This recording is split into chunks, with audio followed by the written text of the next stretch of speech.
ساجد خان دیوبندی کو ہمارا چیلنج ہے اور ہم دعویٰ دیتے ہیں ساجد خان دیوبندی کو کہ اگر اس کے اندر کو علمی دمخم ہے اور وہ اپنے ان اکابر کی ان گستاخانہ عبارات کو اسلامی اور صحیح سمجھتا ہے وہ ہمارے ساتھ بات کرے. ہم اللہ کے فضل و کرم سے ساجد خان دیوبندی کے ساتھ بات کرنے کے لیے تیار ہیں. میں دعویٰ دیتا ہوں ساجد خان دیوبندی کو کہ وہ میرے ساتھ آن لائن اپنے ان اکابر کی ان گستاخانہ عبارات پر بات کرے. میں مباحثہ مکالمہ مناظرہ کرنے کے لیے ساجد خان دیوبندی کے ساتھ آن لائن تیار ہوں. 25 اپریل تک ساجد خان دیوبندی کو ٹائم ہے وہ اس ویڈیو کے جواب میں اپنا بیان ریکارڈ کروائے یا ہمارے ساتھی کے ساتھ رابطہ کر کے ہمارے ساتھ تاریخ اور جو ٹائم ہے وہ طے کر لے. انشاءاللہ تبارک و تعالیٰ دودھ کا دودھ اور پانی کا پانی ہو جائے گا. کودا پہاڑ نکلا چوہا وہ بھی مرا ہوا. یہی مثال مفتی راشد رضوی صاحب کی ہے کہ کس طریقے سے اب راہ فرار اختیار کر رہا ہے. ایک طرف چیلنج قبول کر رہا ہے, چیلنج دے رہا ہے, لیکن حقیقت میں راہ فرار اختیار کر رہا ہے. کیوں, کس طریقے سے راہ فرار اختیار کر رہا ہے, آج اس پر میں بات کروں گا. اس سے پہلے یہ بات سمجھ لیجئے کہ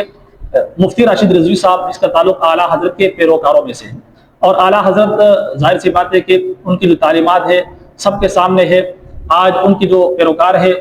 اعلیٰ حضرت کی تعلیمات کو لے کر آگے بڑھ رہے ہیں اور یوٹیوب چینل بنا کر کے خوب پیسہ بھی چھاپ رہے ہیں اور ساتھ ساتھ میں اعلیٰ حضرت کی جو پیروکاری ہے اس کا حق بھی ادا کرنے کی کوشش کر رہے ہیں. اعلیٰ حضرت کی تعلیمات کیا ہے, سب کو پتہ ہے کہ اعلیٰ حضرت کی تعلیمات کیا ہے. اعلیٰ حضرت نے جو گل کھلائے, اس امت کو جس طریقے سے کئی حصوں میں تقسیم کیا, اس سے پہلے کوئی فرقے نہیں بلکہ فرقوں کی بنیاد رکھنے والا شخص اعلیٰ حضرت ہے. کیونکہ یہ اس لیے میں بات کر رہا ہوں کہ بہت سارے لوگ کہتے ہیں کہ دیوبند کے حوالے سے بات کی جاتی ہے کہ یہ فرقہ ہے. یاد رکھیے دیوبند کوئی فرقہ نہیں ہے بلکہ دیوبند اہل سنت والجماعت کا حقیقی مصداق ہے. کیونکہ جو دیوبند مدرسہ ہے جس کی بنیاد جس وقت رکھی گئی تھی تو اس وقت اعلیٰ حضرت بچے تھے, نابالغ بچے تھے, 8-9 سال اس کی عمر تھی. جس وقت اکابر علماء دیوبند جو کہ اہل سنت والجماعت اس وقت کوئی مسلک کوئی فرقے وجود میں نہیں آئے تھے, بلکہ ظاہر سی بات ہے کہ اس برصغیر میں انگریز آئے اور انگریز نے ہر طرف سے مسلمانوں پر پابندی لگا دی. مدارس پر پابندی, تعلیمی اداروں پر پابندی, ہر طرف سے صرف جو ہے وہ جو عصری ادارے ہیں وہاں پر آپ علم حاصل کر سکتے ہو, باقی دینی مدارس وغیرہ پر پابندی. تو اس کی پاداش میں اس کے مقابلے میں پھر علماء دیوبند نے دیکھا کہ انگریز کے آنے کے بعد ظاہر سی بات ہے کہ مسلمانوں کا جو مستقبل ہے, خاص کر کے جو نوجوان نسل ہے وہ دین سے دور ہو جائے گی. تو نوجوان نسل اور آنے والی نسل کے عقائد و نظریات کے تحفظ کے لیے, اس کے علاوہ سیاسی سرپرستی کے لیے انہوں نے پھر ایک مدرسے کی بنیاد رکھی تاکہ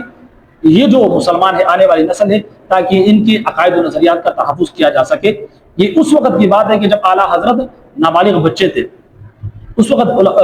مدرسے دیوبند کی بنیاد رکھی. یہ کسی فرقے کی بنیاد نہیں رکھی گئی تھی, کس مقصد کے تحت رکھی گئی تھی سب کو پتہ ہے. اور پھر انہی علماء نے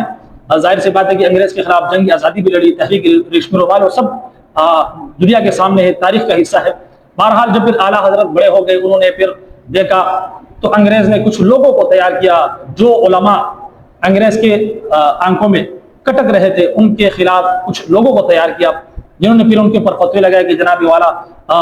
ان کے کچھ عبارات کو لے کر کے کہا کہ بھئی یہ ان کے عقائد و نظریات کفریہ ہے. لہٰذا وہ جو عبارات ہے اس کی حقیقت کیا ہے, اگر میں ایک عبارت کی مثال آپ کے سامنے رکھوں تو آپ کو اندازہ ہو جائے گا کہ اعلیٰ حضرت کس مقصد کے تحت انہوں نے علماء دیوبند کی کس بدنیتی سے انہوں نے کام لیتے ہوئے علماء دیوبند کے عبارات کو توڑ مروڑ کر کے پیش کیا. مولانا قاسم نانوتوی رحمۃ اللہ علیہ کی مثال میں آپ کو دوں گا کہ انہوں نے رسول اللہ صلی اللہ علیہ وسلم کی ختم نبوت ذاتی حوالے سے گفتگو کرتے ہوئے جب زمانی رسول اللہ صلی اللہ علیہ وسلم کی ختم نبوت زمانے کے حوالے سے گفتگو کی تو یہاں پر انہوں نے یہ ثابت کرنے کی کوشش کی کہ زمانے کی وجہ سے رسول اللہ صلی اللہ علیہ وسلم خاتم النبیین نہیں ہے, بلکہ رسول اللہ صلی اللہ علیہ وسلم کی جو ختم نبوت ہے وہ ذاتی حوالے سے. اگر آپ زمانے کی وجہ سے آپ صلی اللہ علیہ وسلم کو خاتم النبیین کہیں گے تو یہ زمانے کی فضیلت حاصل ہوئی, رسول اللہ صلی اللہ علیہ وسلم کی فضیلت حاصل نہ ہوئی. تو لہٰذا رسول اللہ صلی اللہ علیہ وسلم کی ختم نبوت ذاتی کو ثابت کرنے کے لیے انہوں نے ایک مثال دی کہ اگر بالفرض لا محالہ رسول اللہ صلی اللہ علیہ وسلم چونکہ ذاتی حوالے سے خاتم النبیین ہے, زمانے کی وجہ سے نہیں, اگر بالفرض لا محالہ اگر رسول اللہ صلی اللہ علیہ وسلم کے بعد بھی اگر کوئی نبی آتا, بالفرض آتا, آ نہیں سکتا, یہ نہیں کہا کہ آ سکتا ہے, یہ آئے گا, بالفرض اگر آتا تو بھی رسول اللہ صلی اللہ علیہ وسلم کی ختم نبوت پر فرق نہیں پڑتا. اب اس جملے کو اعلیٰ حضرت نے کس بدنیتی سے اس کو اپنے ایک مفہوم اس سے کشید کر کے جو ہے حرمین شریفین کے علماء کے پاس لے کر گئے. مثال کے طور پر اگر آپ کسی کے سامنے بھی کہو کہ اگر کوئی شخص عقیدہ رکھتا ہے کہ رسول اللہ صلی اللہ علیہ وسلم کے بعد اگر کوئی نبی آ جائے تو رسول اللہ صلی اللہ علیہ وسلم کی ختم نبوت پر فرق نہیں پڑے گا. اگر آپ کے سامنے مکمل عبارت اور جس مقصد کے تحت انہوں نے بات لکھی اور بالفرض کی بھی قید لگائی، یہ تمام باتیں آپ کے سامنے نہ ہو تو پھر ظاہر سی بات ہے کہ آپ یہی کہو گے یہ تو کفر ہے. سمجھ آ رہی ہے؟ تو اس طریقے سے بدنیتی سے کام لیتے ہوئے انہوں نے تمام عبارات کو توڑ مروڑ کر کے پیش کر کے وہاں سے جو ہے وہ فتویٰ حاصل کیا، انگریز کو خوش کرنے کے لیے، مسلمانوں کی اتحاد کو پارا پارا کرنے کے لیے. اور پھر ظاہر سی بات ہے کہ جب علماء دیوبند کو پتہ چلا تو انہوں نے حرمین شریفین کے نام خط لکھا، علماء حرمین شریفین کی، کہ بھائی یہ تو ہمارے عقائد ہے ہی نہیں. پھر انہوں نے کچھ سوالات کیے کہ ان کے جوابات ہمیں چاہیے. جب انہوں نے ان کے جوابات دیے، المہند کی صورت میں آج بھی موجود ہے، تو انہوں نے اس پر دستخط کر دیا علماء حرمین شریفین نے کہ یہی عقائد و نظریات حقیقی معنوں میں اہل سنت والجماعت کے عقائد و نظریات ہے. لہٰذا اس وقت حرمین شریفین نے المہند کے اوپر دستخط کر کے جو حسام الحرمین ہمیشہ کے لیے اس کو دفن کر دیا، اس کے اوپر مہر لگا دی. لہٰذا معاملہ ختم ہو گیا. لیکن آج بھی اعلیٰ حضرت کے جو پیروکار ہیں حسام الحرمین کو لے پھر رہے ہیں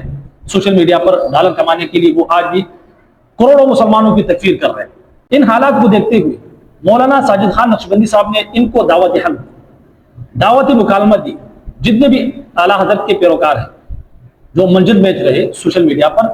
ان کے نام ایک دعوت حق دی کہ جناب والا آپ آئیے، بیٹھ کر بات کرتے ہیں کہ جن اعلیٰ حضرت کی تعلیمات کو آپ لے کر آگے بڑھ رہے ہو اور کروڑوں مسلمانوں کی آپ تکفیر کر رہے ہو، تو آئیے بیٹھ کر بات کرتے ہیں. کم سے کم وہ اعلیٰ حضرت جو دوسرے کے ایمان پر جو ہے وہ سوالات اٹھا رہے، دوسرے مسلمانوں کے ایمان اور کفر کا فیصلہ انہوں نے اپنے ہاتھ میں لیا ہوا ہے، کیا خود وہ اپنے تعلیمات اپنے ان شرائط کی بنیاد پر جو انہوں نے اپنی کتابوں کے اندر کفر اور ایمان کے حوالے سے جو شرائط لکھے ہیں، کیا وہ خود ان شرائط پر اترتا ہے یا نہیں؟ کیونکہ بہت سارے عبارات خود اعلیٰ حضرت کے سے موجود ہے کہ جو کفر کے شرائط اور اسلام کی شرائط، ایمان کی شرائط اعلیٰ حضرت نے خود دے کر رکھے ہیں. تو ان شرائط کی بنیاد پر خود اعلیٰ حضرت کے وہ تمام عبارات ایسے بہت سارے موجود ہیں کہ جن کی بنیاد پر اعلیٰ حضرت خود اپنے ہی فتوے کے ضد میں آتے ہیں، خود ہی جو دار اسلام سے خارج ہوتے ہیں. تو لہٰذا اب آ کر اس پر بات کرتے ہیں کہ اعلیٰ حضرت جو دوسرے کے ایمان اور کفر کے بارے میں فیصلہ کرتے ہیں اور جنہوں نے فتاوی صادر کی اور بہت سارے مسلمانوں کی تکفیر کی، آیا وہ خود اپنے تعلیمات، اپنے عبارات، اپنے جو شرائط ہے اس کی بنیاد پر کیا وہ خود مسلمان ثابت ہو رہی ہے؟ کیا خود ان کا ایمان ثابت ہو رہا ہے یا نہیں؟ تو اس حوالے سے کافی سالوں سے مولانا ساجد خان نقشبندی صاحب نے ان سب کو دعوت حق دی، دعوت مکالمہ دی، لیکن آج تک کسی بھی اعلیٰ حضرت کے پیروکار نے اس کو قبول نہیں کیا. اور اب جیسے کہ میں نے شروع میں مثال دی کہ کودا پہاڑ نکلا چوہا وہ بھی مرا ہوا. اب کئی سالوں کے بعد مفتی راشد رضوی صاحب نے مناظرے کا چیلنج قبول کر لیا، لیکن جس شرائط کی بنیاد پر بات کرنی ہے کہ اعلیٰ حضرت کے ایمان پر بات ہوگی، اس پر بات کرنے کے لیے اب بھی تیار نہیں ہے. تو لہٰذا اس کے جواب میں اب مفتی ساجد خان نقشبندی صاحب نے جو جواب دیا ہے کہ بھائی اکابر علماء دیوبند پر بھی بات کریں گے، جو ان کے عبارات ہیں ان پر بھی بات کریں گے، لیکن ساتھ ساتھ میں سب سے پہلے اعلیٰ حضرت کے ایمان پر بات کریں گے.